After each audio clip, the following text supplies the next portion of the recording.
ते जे ऑब्जेक्शन घेणारे ते इतके दिवस कुठे होते आणि आता तुम्ही त्यांना आवाहन करताय यायचं म्हणून? तेच मी पाठीमागे म्हणलो, पण चला नाराज करण्यापेक्षा हे 3.5 महिन्यापासूनचा शब्द आहे, आजचा नाही सगळ्या सोयऱ्याचा. तुम्ही अचानक म्हणताय काय मिळालं नाही, लढाई जिंकली तर हारले. तुला तर एक तर कळत नाही काय ती लढाई कळा ना तुला. तू गोधाड्यात झोपलेला 5-50 घेऊन तिकडे घरात, तुला काय कळणार आहे कशात काय आहे. इथं शब्द होता सगळ्या सोयऱ्यांचा, त्यासाठी कायदा अध्यादेश बनण्यासाठी मराठी तिकडे गेले होते, घेऊन आले.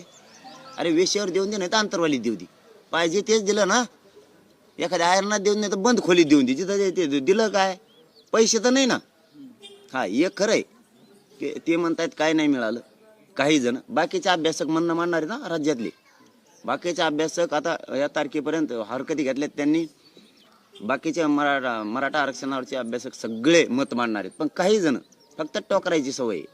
आयुष्यभर त्यांना काय नाही दुसरं जमलं.